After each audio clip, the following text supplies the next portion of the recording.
Sign up now at elevate.miami.edu for my course, Organized Rhyme. Looking at the word legacy, while involving some wordplay, I'll use the first syllable to build upon. We'll use the first syllable, leg. For the second syllable, we'll use an. And for the third syllable, we'll use the word knee. So now we have leg and knee. Can we use it in context with legacy? Let's just see. Feeling the hero, I'm killing them dead. Never believing the word that they said. Body back up in the back of the wagon, son. Cause I got tired of dragging them, overkill, annihilate. Enemies, my higher date. Same as my fire date, but I fire straight to the bullseye. Never fool my intuition, premonition. Seen them coming, seen them running. I was all in, seen them falling. Call them creeping, left them leaking. Unloaded a lifetime, I lost all these losers. Shaking the seven hand of my accusers. No hard feelings and nerves dead. You got a vest on, so I ain't here. What up, y'all? Welcome to another episode of What Words Are Worth. And today is a special episode. I got an artist that can do everything. He can rap, he can sing, he can write, he can produce. If you need some help in the studio, he can help you arrange. He can help you decide what music, what's missing, what you need, what you want. This guy can do it all. He's one of those people that's like, he's like the integral part of when you're trying to put a project together. He can think of who you might need on a project, which way you need to go with a project. And that's one of his skills, is being able to help develop artists, creative development, and just make great music and make sure everything's sonically secure. And that not only does he sound wonderful, but make sure you sound wonderful. So who I got today coming to the stage is my brother, Range Da Messenga. Sir, bless up, man. It's good to see you, man. It's good to be here. That's a great intro, man. I feel good about myself, man. It boosted my self-esteem a little bit this morning. I appreciate it, man. Nah, the dope thing about doing this is that I've been able to kind of like really surmise how I've experienced everybody in my life. That's what's been kind of ill. So like, and then the other thing is like, even though I may talk to you or we talk to each other as people, you don't necessarily always find time to, I guess, in a summary, kind of compliment how they really affect you and how you view them. Right? We could be, you know what I'm saying? Like, yo, you dope. Yo, that's fire. You know, we might throw I think a compliment at what's being done, but not necessarily acknowledge how dope that your friend is. You get what I'm saying? That's super real. That's super real. Yeah. I appreciate it, man. Yeah, man. Yeah. So it's dope for me to be able to do this, and I'm happy you have time to do it. And that's the experience of doing this. And the reason why I want to do this is because I tell people all the time, the reason why I am how I am is because I'm around people like you, such as yourself, people that I can listen to and hear and go like, yo, that's kind of fire. Because how do we stay motivated if we're not hearing other people that's dope? Absolutely. Iron sharp as iron. That's all. Yeah. So I want to start with, the origin of the name. So where'd you get that from? What made you decide on that? I know you got the vocals and stuff like that, but what made you say this is going to be what it's going to be? That's a good question. So it basically started off as you said, I sing and I rap. And so the first thing that I ever did professionally was I was in a gospel a cappella group. And coming out of that, I started an R&B group. And in the R&B group, everybody had like a nickname for what their role was. And I was arranging, we all wrote, but I was like doing the arrangements and the vocal arrangements. And so that's where the name Range came from. One of the guys was just like, yo, you always arrange and everything. So we just gonna call you Range. That's what you do. And I was like, all right. Like, and it worked because like I also play basketball. And and as a singer, I had a pretty good range from like baritone into like a falsetto. So it became a multi-purpose name because I would, I'd play rec ball and have range on the back of my jersey, and he'd be like, "Oh, you could shoot. That's where you got the name from." So it was like it just became a multi-purpose. Range was a wide range name, and then I picked up the Messenger.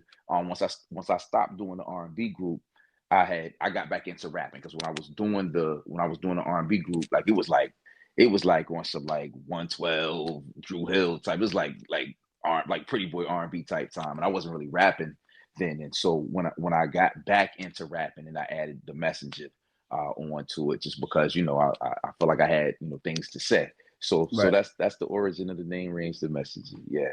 Shout So out to what my man Bishop. telling me about like Roanoke, man. Okay. Am I saying it right? I said it right? Roanoke? Yeah. Roanoke, Virginia. So Southwest Virginia. It's about 45 minutes north of Virginia Tech. It's about an hour and a half away from Greensboro, North Carolina. It's basically the same size as all of the other cities that you've heard of in Virginia. It's just on the other side of the state. So it's like really isolated. Like, the population in the city is about 100,000. The greater surrounding area is probably about 225,000 or so. But it's isolated. But, just like any city has suburbs, hood, I'm from the hood, you know what I mean? So small city, hood, USA.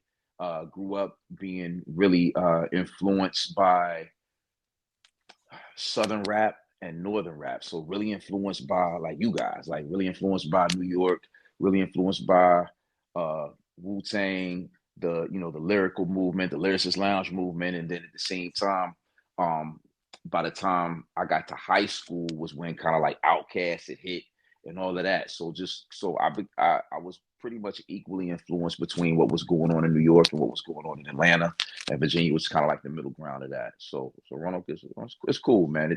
It's quiet except for when it's not quiet, and then when it ain't quiet, it's like any hood USA. You know what I mean? Yeah, and being out there, were there like a lot of open mics you would go to, or was it like So a street thing? Ciphers? Did no. they have ciphers out there? No, so actually, what we did have ciphers. We definitely had ciphers. Okay. And as like with our age, there was a time that singing and rapping was really separate. So the first thing that Right. I did was rap. So I rapped, circa 84, 85, learning how to freestyle when I was 8, 9 years old. And, I was doing that, with my homeboys, and I was like singing in church. And, once I got to high school, I was like, we were heavy in ciphers, heavy in the lunch table. And I was popular for that. But then, people found out I could sing. So I'm singing like the national anthem, and we were doing the group, but it was never a conjoined thing. So Right. as the years go by and things are starting to kind of gelling, I guess around 93, 94, things started to kind of gel a little bit with R&B and hip hop. Like I started to kind of figure out that I wanted to have a hand in both. I didn't really have any like mentorship or leadership in that, so I kind of had to figure it out. But what ended up happening was I moved to North Carolina after I did the R&B group, and when I moved to North Carolina, I moved to Greensboro, and it's a college town, so there were a lot of open mics in Greensboro, and that gave me the template. I ended up having a child and moving back. I'm single father, so I ended up moving back to Roanoke, and when I moved back to Roanoke, I started a open mic that became really big and really legendary, and I kind of had like a monopoly on that side of the state, so I could put like 250 people in an open mic. You know what I mean? It was Yeah. dope. It was lucrative. It was cool. So that was what got me to move to Philly. Like I had an open mic in Roanoke. I had an open mic in Roanoke and an open mic in Blacksburg, where Virginia Tech was. So I was kind of popping in the area for doing that. Yep. So I'm thinking about when we were younger. Man, I used to buy the Gerald Levert albums. I used to buy like Okay. it wasn't an issue. Like when R&B came out, I would buy R&B and I would buy hip hop. We used to buy everything. So, I remember like just hanging, going to Punch Crib, and he like, yo, the new Jodeci drop. Like we used to buy that. Right. We used to go, like that was a big deal buying it.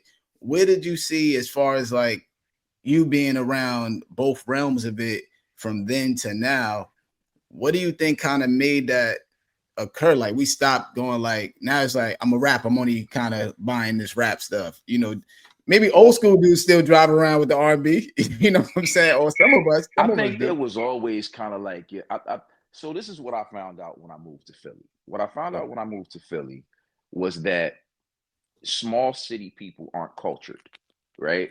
So, and especially pre-internet, right? Because the only thing that we saw being in Roanoke, being isolated, is what we perceived because of what the media showed us, right? So for us, New York cast was like hard. You know what I mean? And like if you was from the big city, it's like you was hard and you was tough and you was da da da. So like you would have guys imitating what they thought was happening in the big city, right? So it's Yeah. like, so the hard cats, you know, unless they had like a background in like church or music or something like that, if they was just straight street cats, like cats is just really on hip hop, you know what I mean? And it's like it was almost kind of like it was like the macho thing to do, you know. So a lot of my guys that you know I listen to rap with, like we was only listening to rap, you know what I mean? And then the guys that you know that really like the R&B was more like the intellectual, you know, the ladies man type guys, and we would talk R&B, you know what I mean? And it wasn't until around the Jodeci era that things really started to merge. Like I guess around 92 is when cats really started to pick up the like, yeah, we could do both, you know what I mean? And you had groups like Jodeci that were singing, but they were so rough around the edges that they felt like a rap group, you know what I mean? And that kind of ushered, I guess the merging, you know, in the minds of the guys where I was from, you know what I mean? So, you know, I always listen to everything because of the way I came up. Like I came up really musically inclined. I was taking instrument lessons when I was like real little. So like music always intrigued me, and I wasn't a follower. So I was always, you know, and I was proud, you know what I mean? Like, you know, I'm listening to Brian McKnight and guys like, yo, that's soft. I'm like, that's whatever, bro. Like, you know, I was always proud of mine. So, you know, but as things merge, it's like now everything's almost genreless. So it's almost like kids are encouraged to listen to everything because you know your country dude is rapping and your rock dude is rapping Right. and your R&B dude is rapping. So it's kind of like these days it's just super genreless and these kids kind of get to grow up experiencing everything. Yeah, I think I didn't really think much more about how, like you said, it's kind of genreless. Like you ask a kid or somebody, yo, who's your favorite? They'll be like, I don't know. I listen to everything. Yeah. You know, before Yeah. when we were young, it was kind of like almost pick a side. It really was, man. It really was. And I was doing like battle ciphers and stuff like that. And it was like that community was totally different from like my open mic community or like my R&B community. It's like it was just like different communities, man. You know what I mean? So it's like kind of like everything kind of comes together now. I would attribute that to the internet because the internet's kind of like your one-stop shop. So it just kind of got people used to one-stop shop and everything. You know what I mean? Yeah, and look, and thinking about the internet, how things have transformed over the years. Where you at as far as are you traditional with still writing on paper? Are you on a computer, phone, right in your head? I write in How my do you come up? phone, man. I write in my phone. It's funny because every now and then, like, you know, my youngest daughter's in fourth grade, and every now and then I have to like go to her school and like sign something to do something with my. I was like, oh, like it's a pen, it's paper. Like I don't ever write anything down anymore, man. Everything is digital except when I read. I don't like reading from my like if I'm gonna read a book, I'm gonna read a book. You know what I mean? But Yeah. but other than that, like I'm on my phone typing it out, man. How about a lot of the artists you're working with? Are there any people that are still kind of in that traditional vibe of So using the it's about paper? it's really about half and half.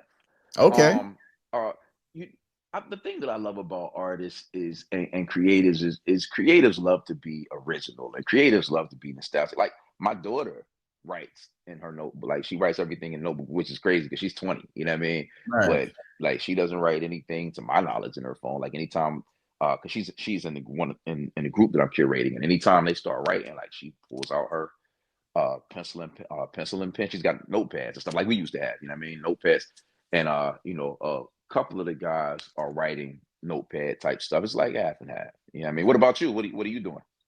I'm on the computer with it. I do think about going back to paper for certain things. So, like for instance, what made me think about this, I had interviewed Pooh from Little Brother, Yeah. and what what had occurred, if I got the story right, it's either he gave it to somebody, somebody gave it to him. But anyway, it was somebody took his lyrics that was written and framed them. So now it became art.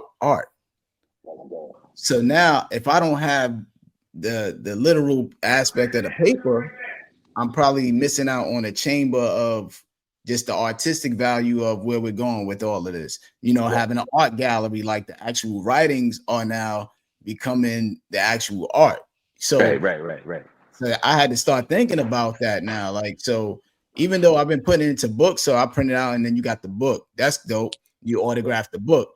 But looking at how the world is going and what we're creating now, the lyrics and with these schools, this hip hop education workshops, this writing workshop, all these other realms that we're to from hip hop, that I'm almost like, I think I'm gonna pick certain songs that I'll write out and autograph.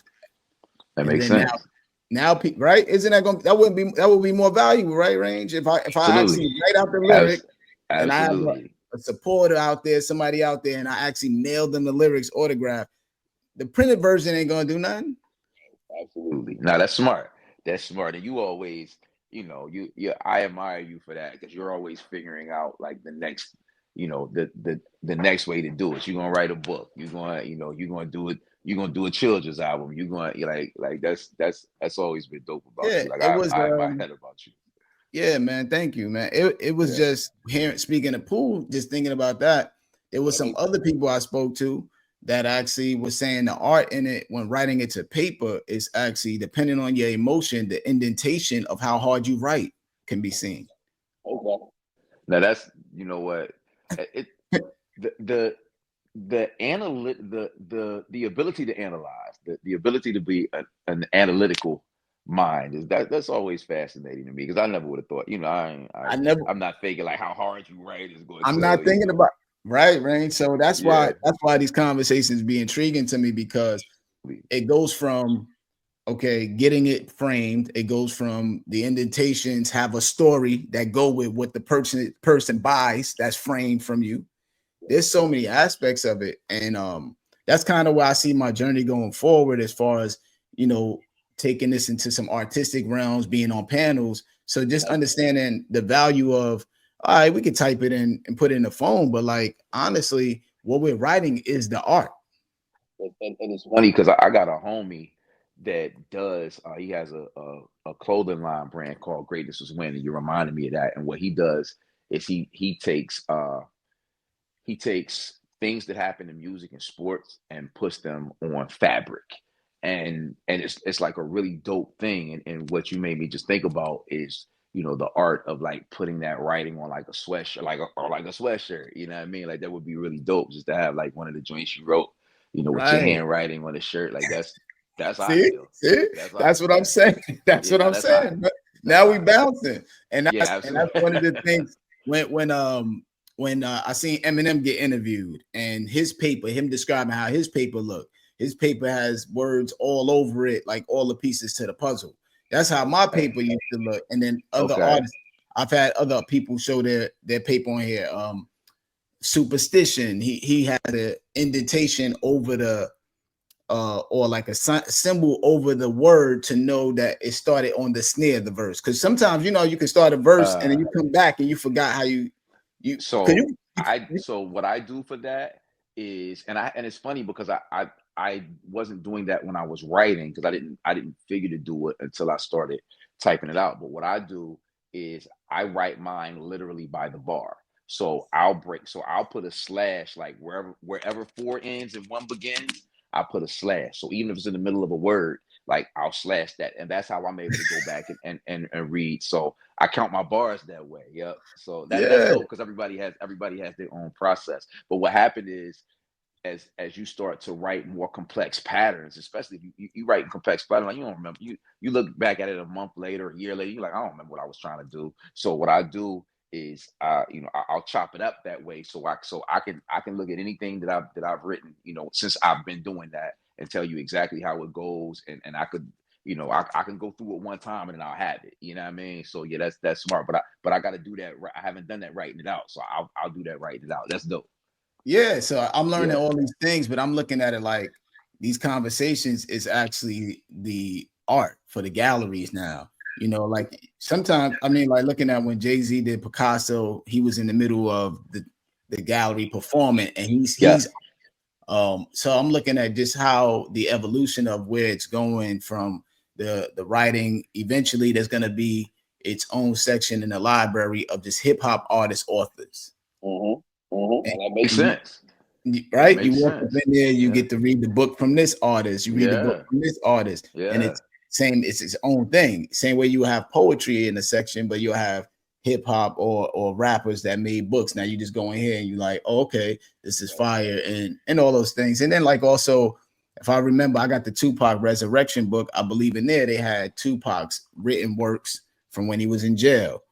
So you only can imagine how much those are worth. Right.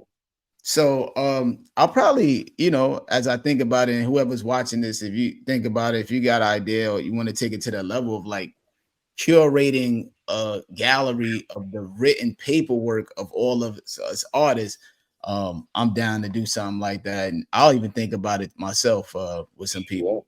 Yeah. But you know, this is where it's going though. You know what I'm saying? This is where, Absolutely.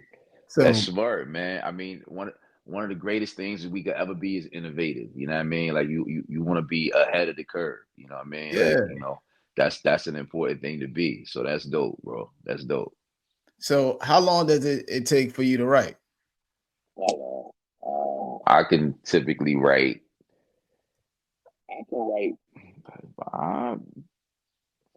pretty much as fast as I can think. You know, so typically 16. I could write a 16 in like 15. Okay, and then are you writing at the same speed for your personal work as you do for the people you're developing, or Because it's all because what happens with me is either I'm feeling it or I'm not. And if I'm feeling it, then words just come. You know, it's funny because you remember 808 Ray, he moved up here. So he's and this is recent, like he moved up here within like the past couple weeks. And so he's been in the studio. We've got 3 producers in this group, and it's like you know, I'm curating. I'm not actually in the group, but I'm doing a lot of feature stuff with them and just keeping my artistic side sharp. And it's like, you know, he'll be playing a beat and I'll walk in the room. It's like, yo, what's up with this track? Like, yo, this is an open track. And it's like, I'm hearing it's like, yo, I got a hook. You know what I mean? It's like, yo, I lay a hook. right. Okay, I laid a, you know what? Since I laid a hook, I might as well, you know, I got a 16 and I'll have to pull myself back because it's like, it's really more so for them than it is for me. So it's like I have to pull myself back, or I help people write, or whatever the case may be. But you know, it really comes automatic. So if I don't hear something immediately, then I'll leave it alone, because with the next thing that you play, like, you know, I'll hear something. Like, I don't get writer's block. You know what I mean? So it's like either I'm feeling it right now or I'm not. Like I've never ever had writer's block. So it's just like either I'm feeling it right now or I'm not. If I'm not feeling this, then play me something else. Like I'll you know, if something comes on and I feel it, I'll write it. You know what I mean? And then how do you balance as far as the time courtesy you may get for a business project, right? Like versus feeling like you may be rushing it. You get what I'm saying? Like sometimes you have to kind of have to that juggle, like I'm gonna come back to this vibe. You know, sometimes you gotta come back to something, and then sometimes you got a clock, right? So let's say, for instance, you're doing a Coca-Cola thing, it's due Friday, right? Then versus your own internal clock of working, you would probably do that Coca-Cola project within a month. You know what I'm This saying? is what happens. This is what happens for me. Anything creatively, I can pretty much do immediately, right? The Okay. difference between something that's on a clock and something that's not on clock is revisions, right? So Right. if it's on a clock, like if you literally hit me and was like, yo, I need you to write 3 songs today, I'll write you 3 songs today. You know what I mean?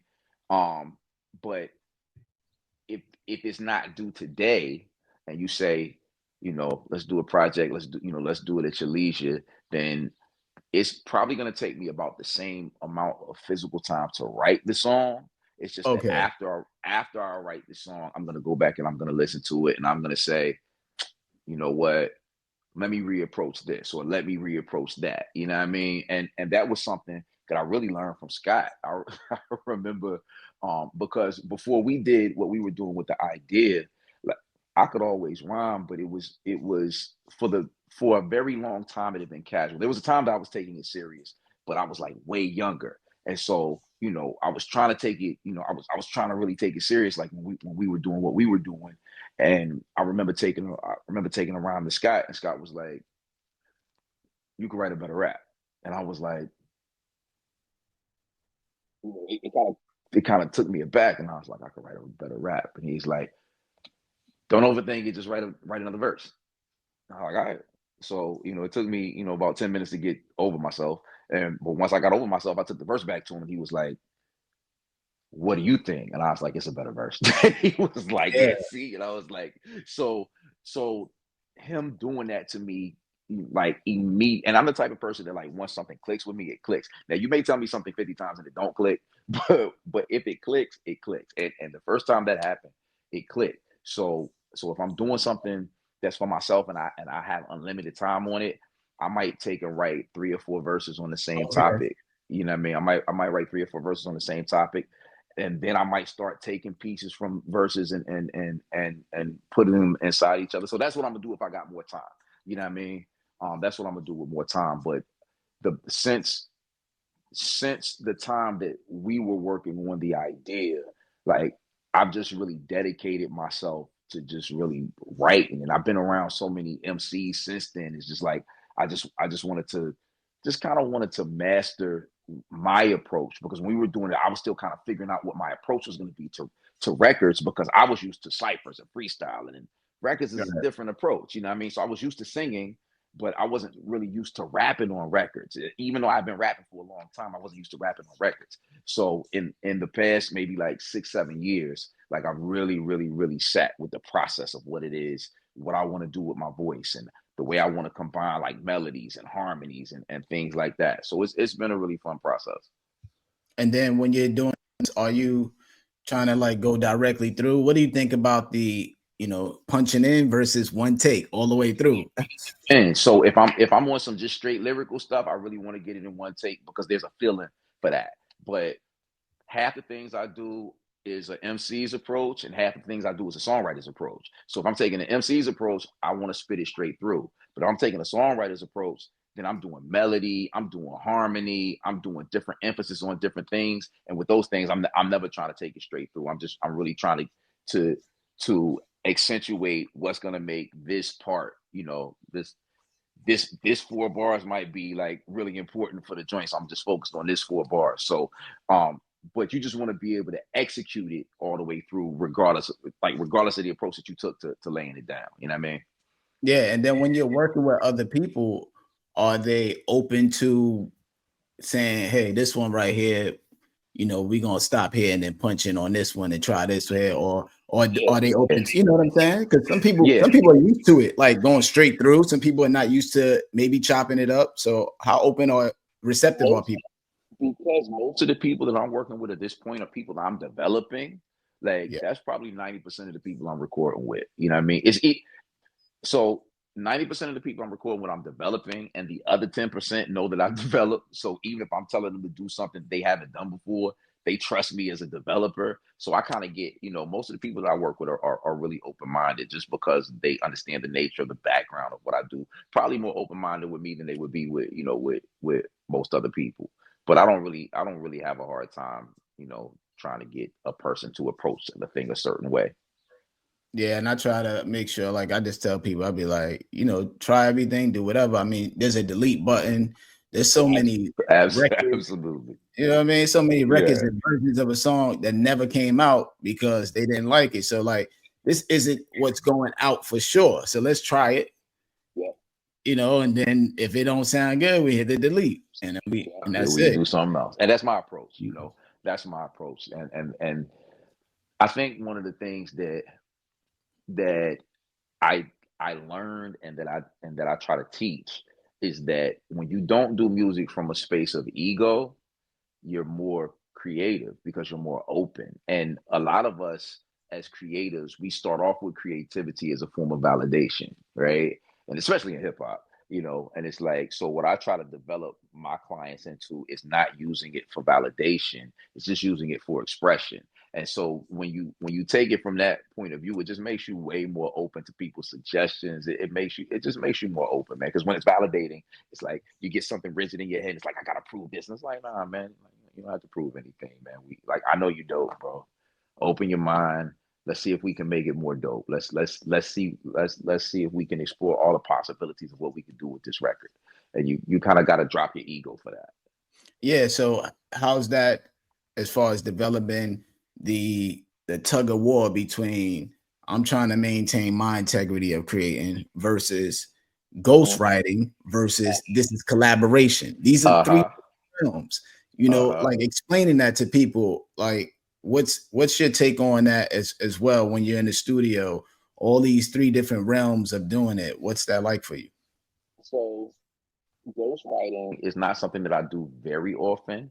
I think more so when I'm writing with like my artist, it's more so a co-write. I can think of one verse that I wrote because I had got into a writing bag and I was just writing a lot. And I didn't want to not do stuff with the writing. So I wrote a verse and I was like, yo, if anybody bang with the verse and you want the verse, you could take the verse. And one of the guys was like, yo, what's hot? I'll take it. And he took it and he recorded it. He spit like every word. And that was kind of the first time I'd ever had that happen. I wouldn't even call it ghostwriting because we're all in the crew together. Right. But the co-writing, so my biggest artist that I've developed so far, he is very New York. He is very, I want to get my MC off. And we were at a point where I'm like, yo, we need to be able to make great songs. So there's the part that you're really, really good at, right? And then there's the part that if you can do this better, the palatability of the song for people is gonna increase. The marketability is gonna increase. And when it started, like he would do something, I would give him a line. And it was funny because like he would try his best to like, I like that line. But then he wanted to come up with a line, of his own that was like compatible. Yeah, I was like, yo, like my man, look, you don't have to do that. Like we're songwriting. Nobody's gonna think you can't rap. Nobody's gonna think you don't have the ability to create a song if you get help with these songs, man. Like everybody that is major gets help with songs, even if it's somebody else writing the hook, or even if it's a think tank. Like I got one of my big homies, Ab Lava. Yo, he's writing for he's written for some of the people that you wouldn't think got help writing. Like one person in particular I'm thinking of is like you wouldn't think, but like he broke down the whole process, and I had to explain it to my guy. I'm like, nah, man, like when these guys are writing these big records, these hit records, a lot of times it's assembly line writing. A lot of times it's they're throwing ideas, and there's people in the room that's like, nah, don't do this. How about this? How about that? You know what I mean? And so he had to get comfortable with that process, man. And he's comfortable with it now. But it was funny, man, because he was like super New York. I got bars. They need to understand that I can rap. It's like, bro, like that's not what making a good song is about, bro. Like, cool, I get it. You can rap, but let's pull it all together. Let's use your best qualities, and then let's enhance the qualities that don't necessarily translate. Yeah, I know as you're being like in the basketball heavy. I know basketball heavy history and everything. You should probably get into the commentating aspect on the podcast, probably, because that's how heavy you are with it. For sure. It's probably also, I look at it also like from the basketball perspective of sometimes everybody like working with you and those artists that are working with you, you as the Eric Spoelstra, they have you as the Tyronn Lue, they have they have you there for that, right? And then you have maybe a T-Mac that's gonna be dope, but not never have necessarily the coach and the team to go there, but still fire, right? So I look at that's how I kind of gauge my career as well. I'm like, yo, I do my thing and I do what I do. I put up my numbers and I keep it moving. I can't go back too far, but now as a recent meeting with like Stu Bangers and doing other producers, I'm able to do my thing. But I've also learned that we're in the Doc Rivers phase. Like dudes is maybe get these championship rings as the coach, coach / play, players. We can still get on the court and do our thing, but it's okay to be Doc Rivers now. And that's kind of how I feel about it. When I look at it from that perspective, to be you know, like that may be where you get your ring at, and that's fine. And that's easy for me because I'm naturally an ambivert, and I've always been an ambivert. So it's like, because people would be like, "Well, don't you want to be in front?" And I'm like, I mean, I'm in front sometimes, you know what I mean? But it's like I don't need to be in front. Like my personality doesn't need to be in front. I'm good at being in front. I'm actually great at being in front, but I'm an ambivert and I'm an empath. So with being an empath, if you win and you're close to me, I feel it the same way you feel it. So I get the same amount of joy. Like if you call me and you're really happy, it's like I'm really happy too. It's like, so that's perfect for me to develop an artist, because when an artist gets a new understanding and you kind of see that gleam in their eyes, like I feel it. When an artist gets on stage and they rock and people saying their name, I feel it. You know what I mean? So it's a great space. It's a great space for me to be in. And honestly, it's made me better. Like it's made me better because I've spent so much time helping people. But when you help people, you also absorb their talent, you know, especially when you're empath. So it's like, you know, I learned a lot from every artist that I work with, and then I reincorporate that into the things that I'm writing, into the things that I'm doing. So it just so I feel like when you're that way, no matter how old you are, you're just getting better and better and better. So anything that I create now, I feel like it's going to be better than something that I would have created 10 years ago or 15 years ago or 20 years ago, because I've been able to absorb so much from so many people. And but the player coach thing, like I love the energy of the player coach thing. Like that's fun, bro. That's fun. Yeah. And Yeah. and I know that you're used to being able to play, like you're interchangeable. You could play all 5 positions, the bench, everything, you know, play it. You could be coach everything with it. And then like you saying about being out front, like I've seen you post the other day, you were singing, you know, at an engagement at an event, you know, Range, he being a little humble on here a little bit, you know what I'm saying? But like he's out front pretty often on his own thing, which I think allows him that comfort of going in the studio chilling. You know, but if you check out follow Range on Instagram and Facebook, whatever, you'll see that he's doing a lot outside of just helping others as well. So I had another question.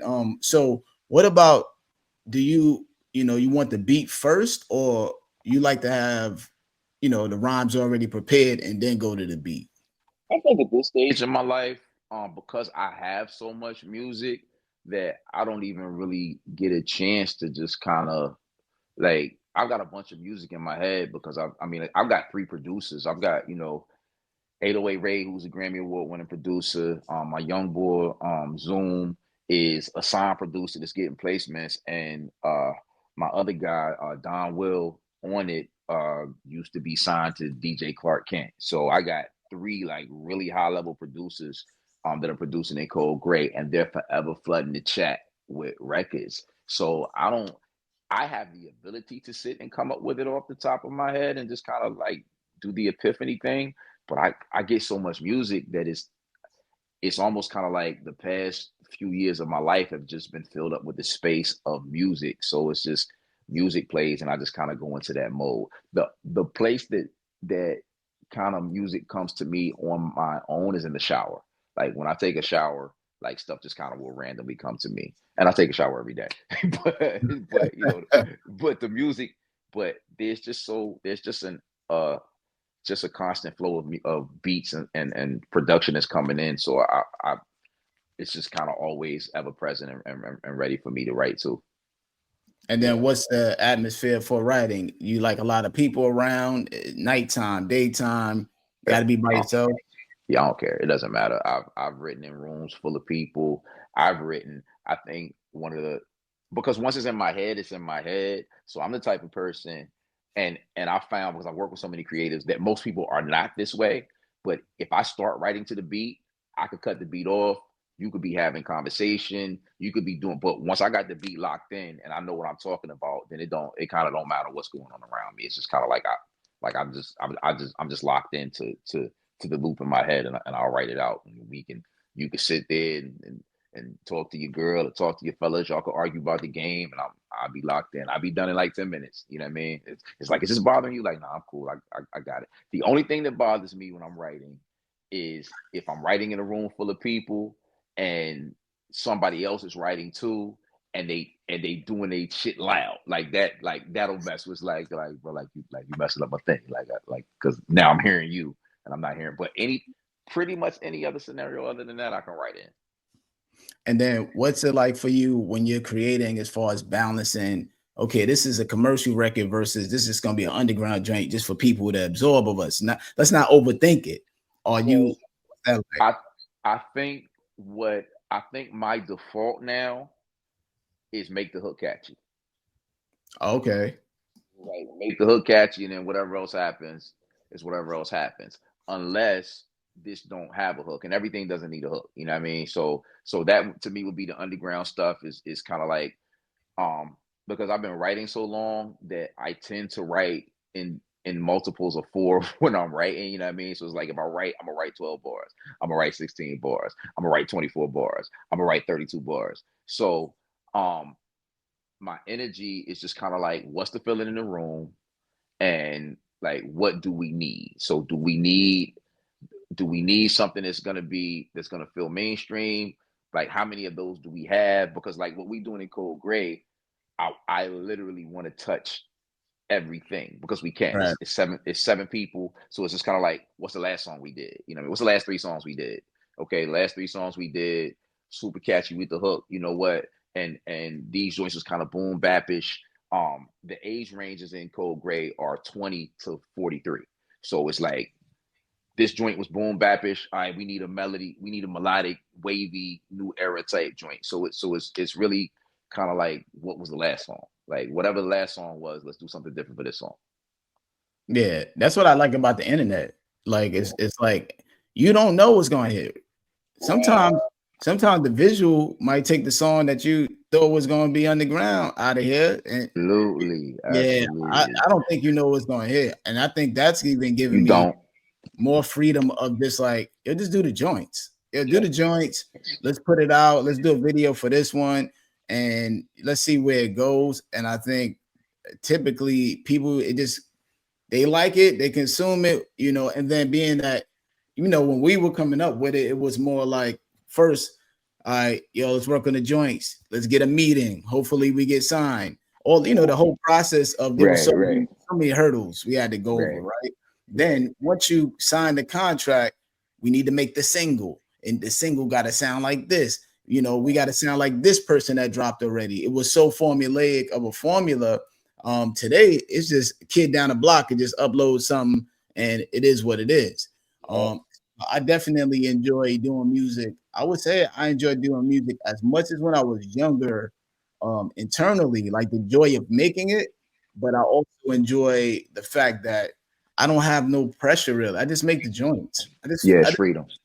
Yeah, the freedom. Just like, yo, yeah, the project dropped this and this and that. Do some videos and keep it moving. And you know, remember it used to be like a lot of stress on first weeks. Remember that? Remember when dude $1 million a week first week? Yeah. What's the numbers for the first week? And labels saying, yo, the artist isn't doing well because they didn't do $1 million first week. That was crazy. If you didn't do a certain like 100,000 first week, the project was dead. They're not even promoting it no more. Today we could take any song we've done from the past and do a video. Right now. Yep, absolutely. And that's what makes it, you know, fair game, and it doesn't matter how old you are. But the flip side of that is that everything is inflated because everybody makes music now.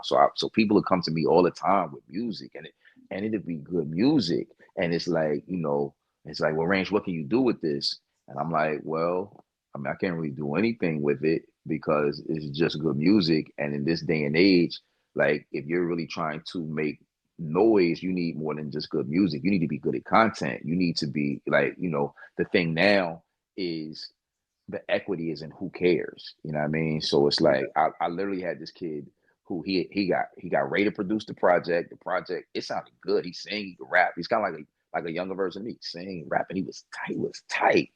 And when I went to go look at his social media, he literally had like 100 followers on IG, and like he didn't have it. I was just like the currency of this day and age is your internet following. So and like your real following, not like bots and stuff like that. But it's like it doesn't matter how good this is because, you know, millions of songs get uploaded to DSPs every month. So you're just throwing something in to be amongst everything else.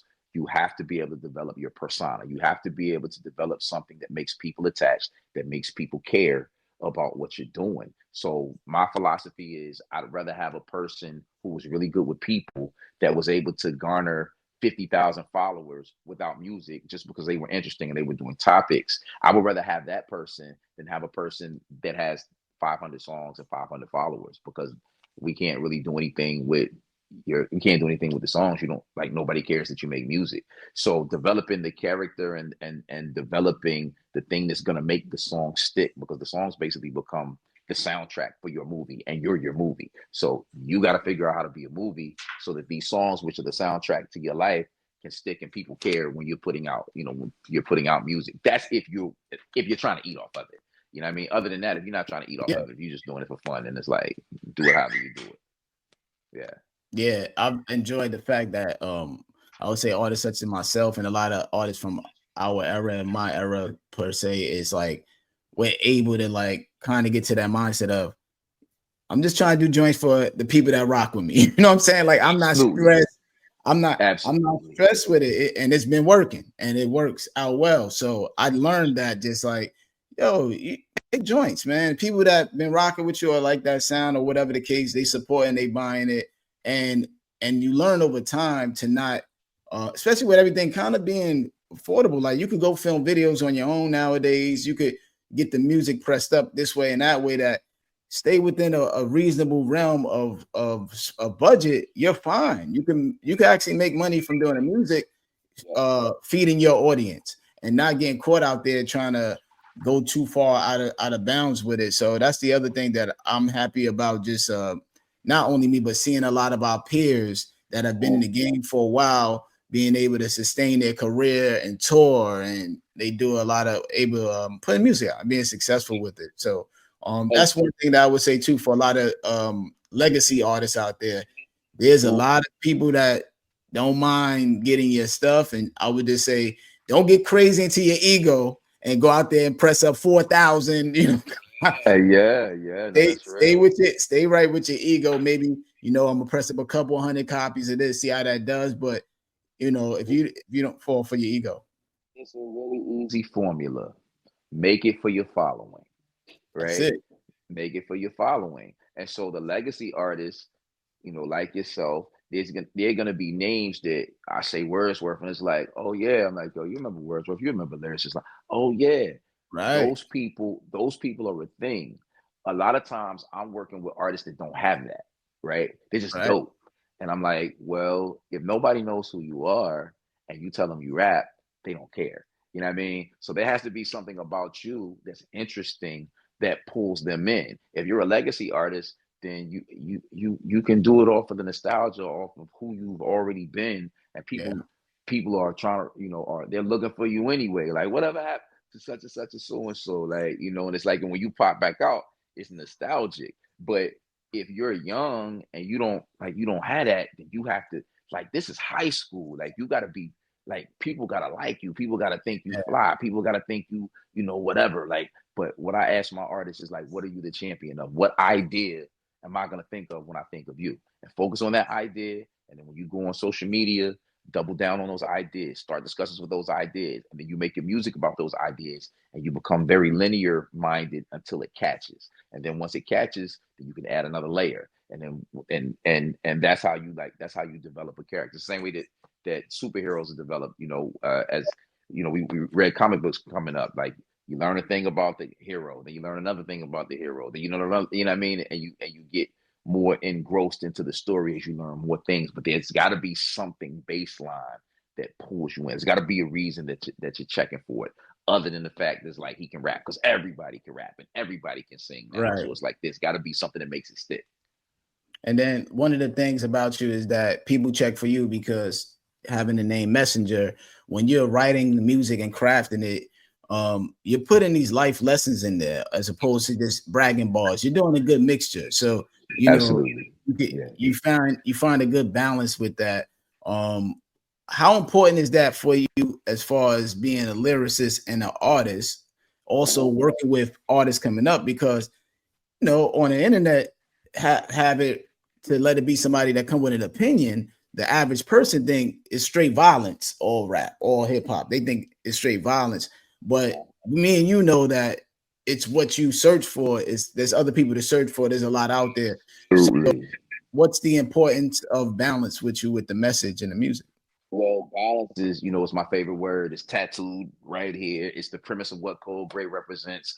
Balance is everything because balance is what keeps the universe in motion. And so my energy with my artists is tell the whole story, right? Let it be yours, let it be authentic, but like tell the whole story because everything else has already been done. You know what I mean? Like we don't need another anything that we've already seen. So come in and really develop your character. And what I explain to people say your character. As creators, we're vast. Like we're really vast people. So when I say your character, pick this part of yourself that you like and that you enjoy and that you're cool with focusing on for the next 3 years. And we're going to take that part of yourself and we're going to amplify it. And we're going to tell these stories. So if you're a ladies man, we're going to amplify these stories from the perspective of a ladies man. And yeah, you do other things than talk to ladies, but everything is going to be built around the perspective of a ladies man. If you're a smoker, then it's like we're going to build it from the perspective of a smoker. If you're a revolutionary, then we're going to build it from the perspective of a revolutionary. And that way, instead of you just bringing me a bunch of random music, when you're bringing me things, everything that you're doing is pulling me in. This song leads me to the next song. This idea leads me to the next song. And it's congruent. And when you do that, you start to stand out amongst all of the other artists who are just randomly creating. Because I know when you create that there's something that I know that there's a specific thing that I'm going to be able to get. Like when you said, you're a messenger, you do these specific things. So you know that if I send you something, if I'm on it, it's going to have something in it that's geared to make you think. Like that's part of my branding, the Jedi. Right. You know what I mean? That's part of my branding. So it's like, don't just create with a specific thing in mind that people can identify you with. That's really, really important. And that'll separate you from, from 9 out of 10 casual, talented people. You know what I mean? It's like, I'm just writing because I can. It's like, what are you writing about? Whatever I feel today. It's like, nah, let's get in this character and then let's keep this train moving in this direction so people can hop on it at any time and go from car to car and see what you've been on. And that's how kind of like what we were talking about with the arting and with the writing. It's like a person can go back at any point and get your book because like the way that you did that is like you did something to be timeless. And when you pick a characters are timeless. Like topics and things like that are timeless. You know what I mean? So you can kind of walk through a time capsule with a person. I think you have to also wrestle with what will have you here for a minute. I mean, I wrestled with that coming up too because like I was punchline rapping, bragging rapping, and then I had to figure out like what's gonna keep me here. Then eventually I said, you know what? I need to become this storyteller. So I had to figure out the switch. And that was a conscious decision. Like I'm in New York. I'm hearing what people say. I'm in the studios with well-known producers, track masters working on Nas and all these big artists and all these other artists. So I'm hearing this, what's gonna have me with the sustainability in the game. And then consciously, as I started writing more, even if I did a guest verse, the guest verse would be a story. I just was like, this ain't gonna be no bragging rhyme at all. And I just started saying, okay, I'm gonna OD with just doing every verse for a guest. And then, so you have to do that. So like you're to your point of like, hey, you're this type of person, you're in this conscious realm. But let's put that out there, let people know you're out there with that. So I definitely know what you're saying because I had to take that in myself of like, yo, how am I gonna be here for the long run and the long haul, the bragging and the rhyming like that? That ain't gonna work. That ain't gonna do it, brother. You said that was so key is the OD, right? Because when you OD, it becomes your signature, right? And when you have a signature, you're identifiable. You're not identifiable doing a bunch of random things, or you're not identifiable doing what everybody else does, especially if you're doing it at the level that everybody else does it. And the problem with what I would call the punchline rappers is it doesn't mature, right? So as we get older, we want to like, because even like you, like as a punchline rapper, you're literally one of the best that's ever done it, right? But it's just kind of Mhm. like as we get older, like we want to hear more stuff because it's like because what it turns into is I get it. It's like Yeah, yeah, before I hear you do anything, it's like yo, I get it. You nice with words. You're gonna do some punchline stuff, but I've heard you do it before, yeah. and it's kind of like, what else you got? You know what I mean? You know what it So was we too, Range? I realized, like, especially like years ago, but I was like, yo, I'm not gonna make any songs that I can't play to my girl to care about. right. So That's a that real thing, yo. so that was it for me. I was like, she Hmm. don't care about how ill I am rhyming. You know what I'm Being saying? the MC. That's Sure. one of I think that's one of the big differences between now and when we were coming up because we were going through the evolution of hip hop, right? And so back to what I was saying about validation, we wanted to do things so that we could say that we was dope at it. And it's like, okay, well, what's in that for the people? Like, you know what I mean? Like, Right. and I learned that really in being in a small city, that's how I derived my open mic because I had did a project. Roanoke's not very big. I printed out 5,000 copies of the project. I sold all 5,000 copies, and it was like, so what am I gonna do now? Because I didn't really have the money to go in and do another project. It wasn't that I didn't have the money. It was actually that I didn't have the project didn't sound the way I wanted it to sound because we didn't have industry standard things going on. So it's like I don't Right. want to do that, but I want to do something with this music. And it's like, you know what? Well, I can't in this city of 100,000 people just keep performing my album. Like nobody's gonna want to continue to hear me to do my album. So what I thought of was what would make sense. Well, when I was in Greensboro, everybody was coming out weekly to the open mics because it gave them a chance to get their thing off. And Right. so I made that kind of a part of my personality. Like my personality is a host. Like I enable you to get your thing off. And when I started doing music, when I do a project, like I want my project to feel interactive. I want you to feel like you're getting something out of what I'm saying. So I don't want to tell you how good I can rap or how good I can do this or how good I can do that. I want to speak to something that gives you a feeling of inclusiveness. I want to say something that you were thinking but you didn't know how to articulate. You know what I mean? Like Yeah. that's the type of time and to me that's a timeless thing because you can always go back to that. And hip hop changed my life that way because in being from a small city, we didn't have a lot of culture. So the guys that chose to really put culture in their records, it shaped my life. You know what I mean? Like I learned so many concepts listening to rap. So it's like I kept that in mind. And it's like, and I wanted to provide, especially as we got further into all this brain dead stuff that's going on. It's like I wanted to keep the essence of hip hop. You know what I mean? You're Yeah. hip, and then the hop is the motion. You know what I mean? So I wanted to keep the legacy of culture, and that's what Cold Gray is. Like the music that we do is to push culture forward. You know what I mean?